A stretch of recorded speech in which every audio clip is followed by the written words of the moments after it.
Hi everyone. Hang on, forgot my clicker. Thanks for all coming down to listen to this talk. I appreciate that this is the kind of post-lunchtime point where you go, do we really need to go, or should we just find him on LinkedIn tomorrow and ask him for the slides? The pubs are very close, so I do appreciate you coming down at 3 o'clock. So today I'll be talking to you all about how to get your content seen by the right audience, or in the context of this talk, seen by a marketing and advertising audience. So a little bit of information about me and the Drum, where I work. For those that don't know, the Drum is a media organization, and it's the largest marketing and advertising publication in Europe, second in the world. All the news and insights and opinions that we produce have this marketing and advertising focus. And what I work on specifically is our membership arm called Open Mic. And that allows businesses to publish their content directly to our homepage every single month and reach that audience.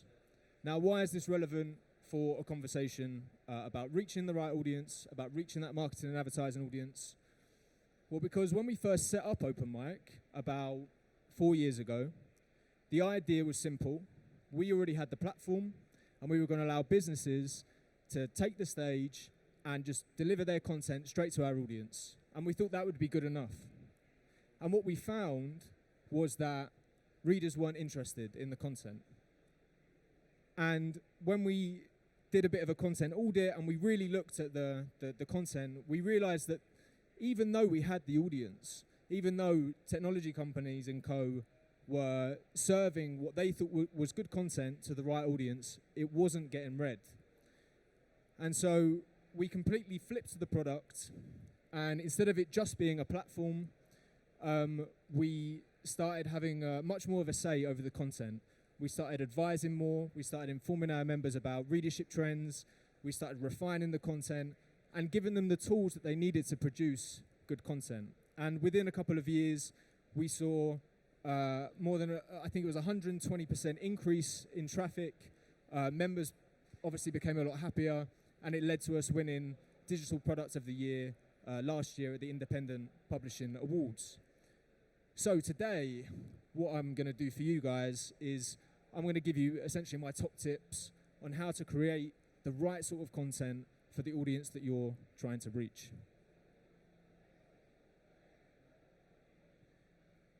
So the first thing to point out is a bit of bad news, and that is that there is a content marketing problem. And the problem is this, that almost all marketing teams have some sort of content marketing arm. 82% of marketers are leveraging content marketing. But according to a report that LinkedIn did with Edelman a couple of years ago, 38% of final decision makers say the market is oversaturated with content, and 71% of decision makers say that half or less of the thought leadership content they consume offers any valuable sorts of insights. So the problem that we've got is that we're all doing it to the point where we're flooding the landscape with content, but more than half of it has absolutely no value whatsoever. So hopefully in this talk, I'm going to give you some tips on how to make it valuable for your audience. So how do you cut through the noise? So my first tip is to make sure you're getting the purpose right. In 1999, Jeff Cannon wrote, "In content marketing, content is created to provide consumers with the information they seek." And I love this quote, not only because it's concise and because it's true, but because it's almost a quarter of a century old, and yet still the mistake that so many content marketers make, that they're producing all this information, they're producing all of this content, but no one's actually looking for it. Nobody wants it. The first step is to make sure you're actually providing content that people want and that people need. So my first tip is the purpose of your content should always be to give to the reader. Imagine it to be like a birthday gift.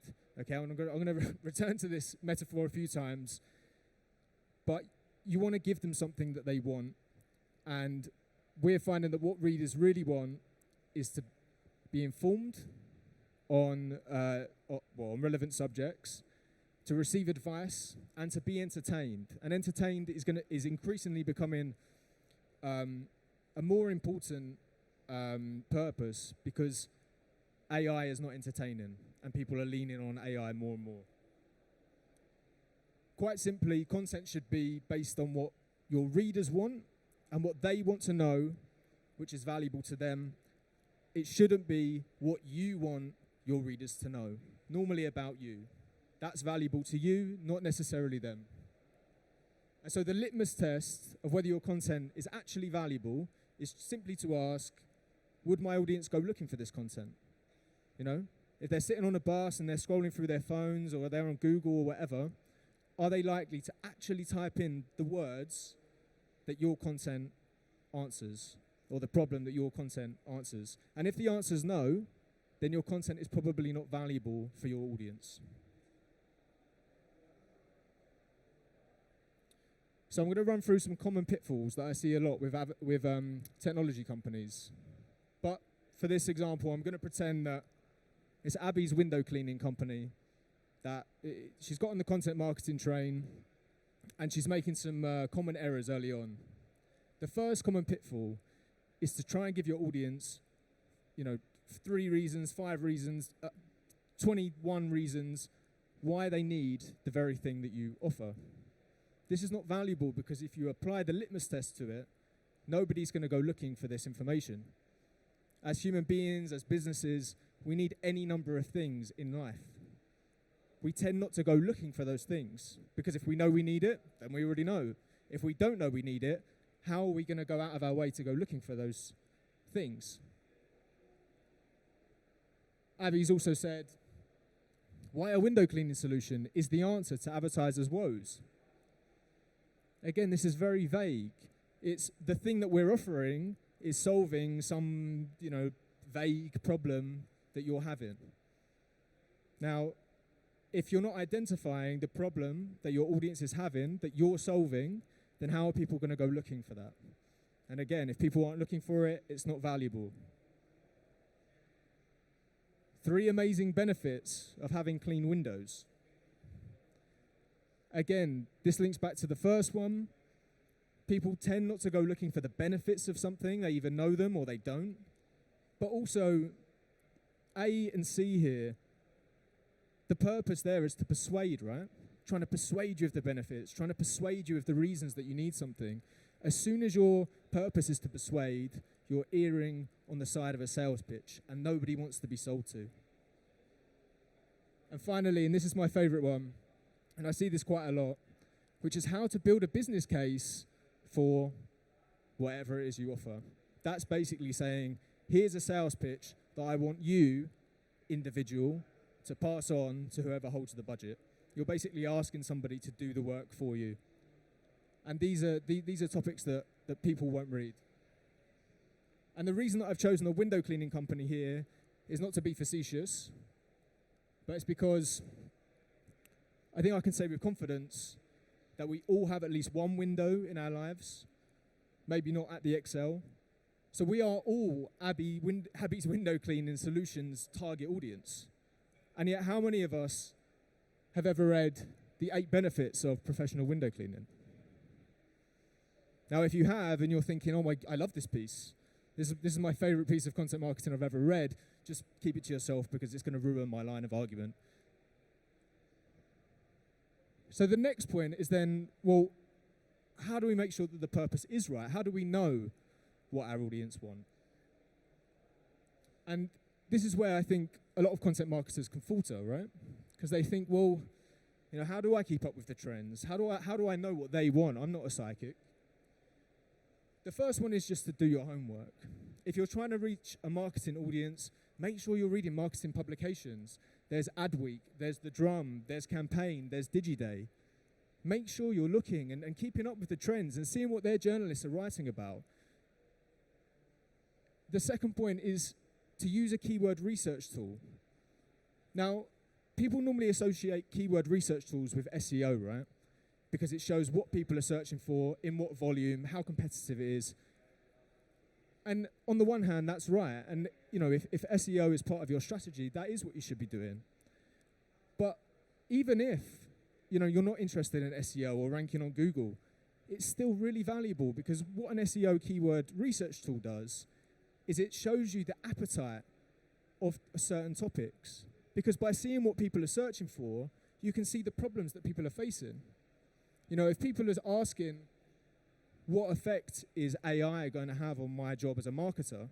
If you see that that's got a massive volume of searches, then that's what people are worried about. That's a problem that they're having.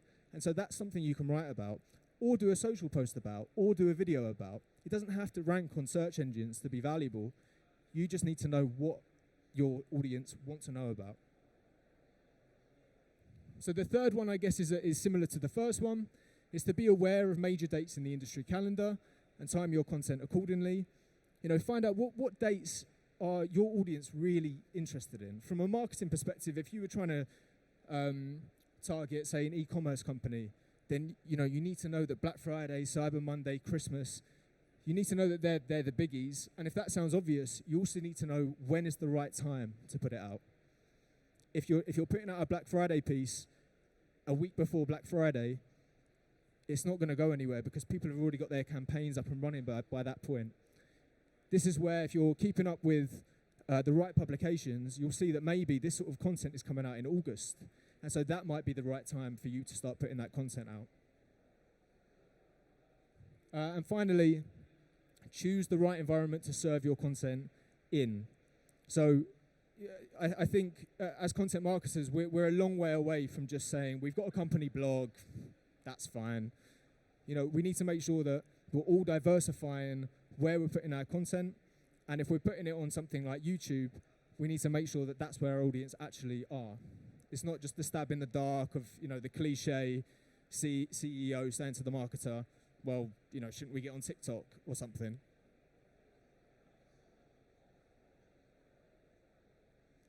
And the final point, and I did this exact presentation last year, in fact, so apologies if anyone here was there.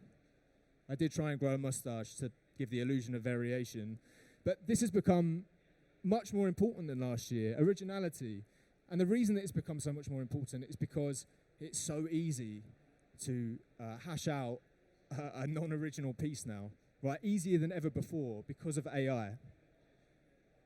Everyone thinks, or at least at the start of the year thought, well, ChatGPT is great. That's going to make my life a lot easier. But we have to remember that what these AI content generators do is they take existing pieces and regurgitate it into something else. Now, if your content is to be truly valuable, it needs to be original. It means avoid doing overdone subjects. And the best way to know if your topic's been overdone is just to Google it. What stuff is already out there? But it also means doing your homework.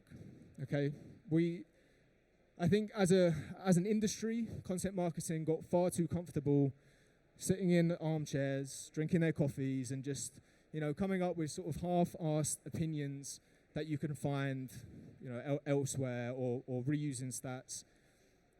What we need to get back into the habit of doing is actually doing our own surveys, going out, doing our own reports, finding our own statistics, and what that will do is it will position you as a true expert, a true thought leader, not a thought follower in your industry, and it will set you apart from those that are relying on AI. And finally, don't repost the same content across different platforms. Okay, as I was saying earlier with YouTube, understand each platform's specific audience. If you're putting something out on TikTok, well, who is the audience on TikTok, and how are they engaging with content? Okay, you can't put something out on YouTube and then put the same thing out on TikTok and expect both to, fly. And similarly, if you're engaging in any paid content, make sure you're doing your research. At the Drum, for example, we will talk to our members and say, this is what our audience are after. If you're doing paid content with any other publication, ask to speak to someone in their publishing team or their editorial team and ask them what your audience is interested in. What are the top 5 articles of the last couple of months? Okay, don't just treat it as a transaction. Don't pay to be in a publication and then just put something that you'd ordinarily put on your company blog, because it might not fly.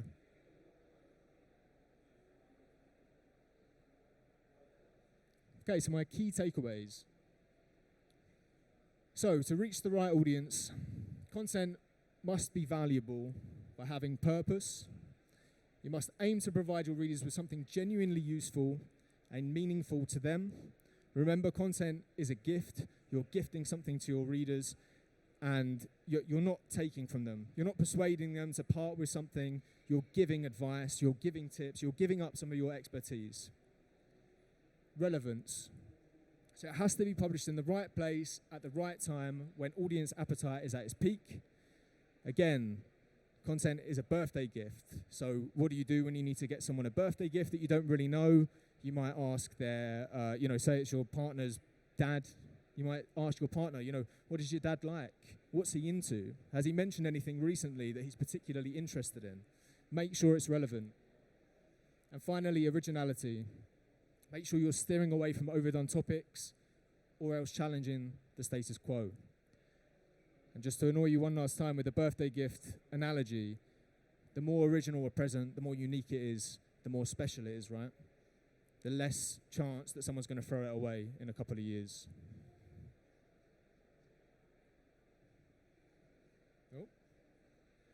And finally, just to say true to my word that marketing is not about taking, it's about giving.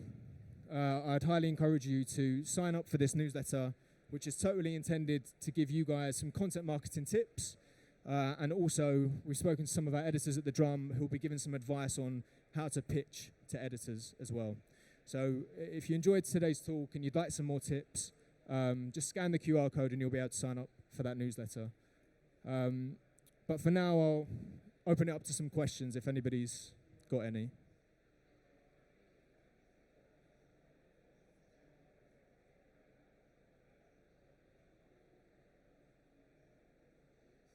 Yeah, you got a question. This is the time for pity questions. So what was your pity question?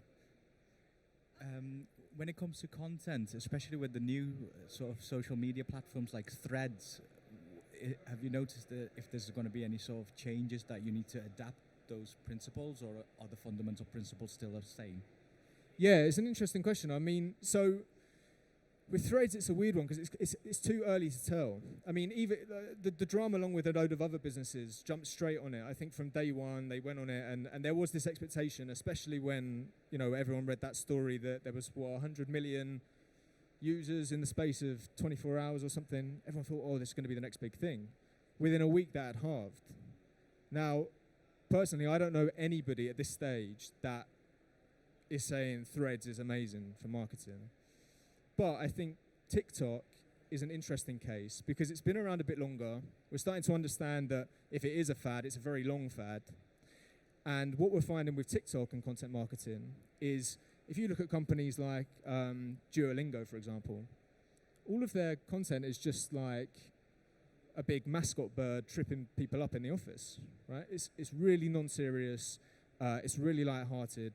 And the reason for that is because that's what TikTok's audience have become accustomed to. So this is what I'm saying when I say you can't be putting the same content on YouTube as you would on TikTok.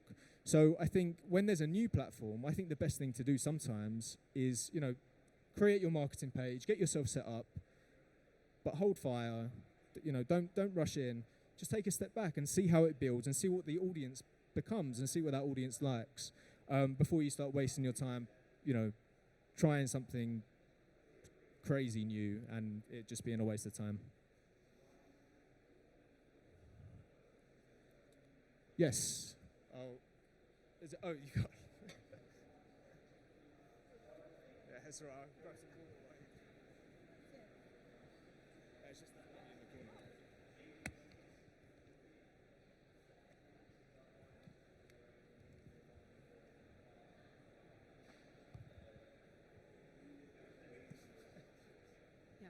Actually, just wanted to ask, what role does personalization play in content marketing?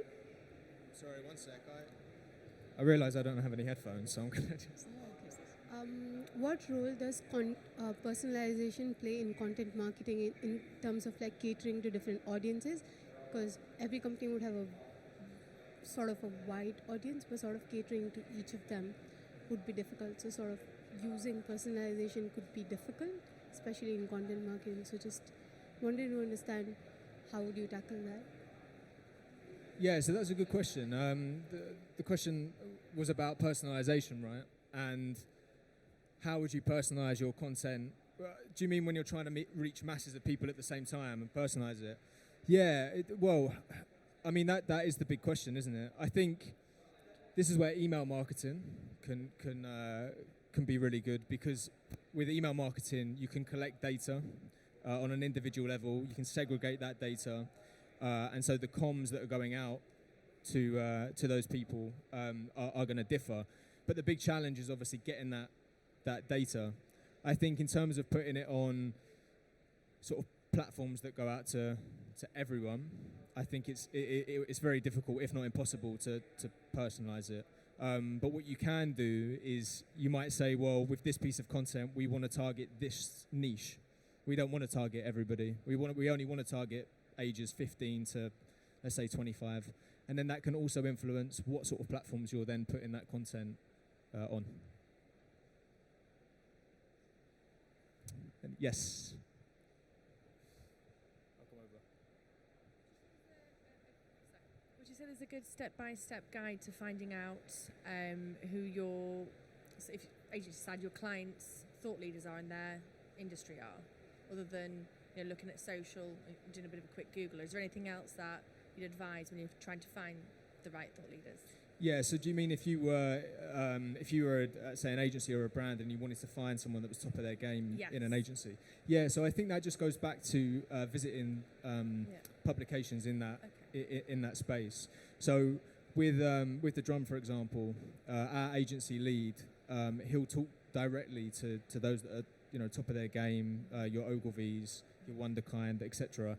And just most good publications will have it divided into sections, right? So we've got a dedicated agency section, and on that section you'll be able to see contributions, and a lot of the time this works through a pitch process, right? So we've got that. Well, as a publisher, at least we feel that we've got that quality control. If something comes our way, and there's a lot of crap, there is. If some crap comes our way, it normally doesn't get a response. But if we think, they've got a good angle here, or we think they've got the authority to speak on this subject, normally that's when we'll publish them.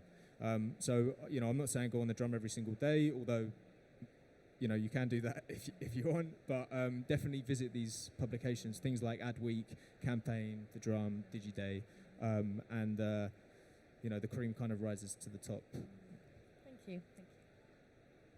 Okay, that's time. But if anyone's got any questions that they didn't want to say out loud, do grab me after, and I'll be happy to have a chat. All right, thank you, everyone.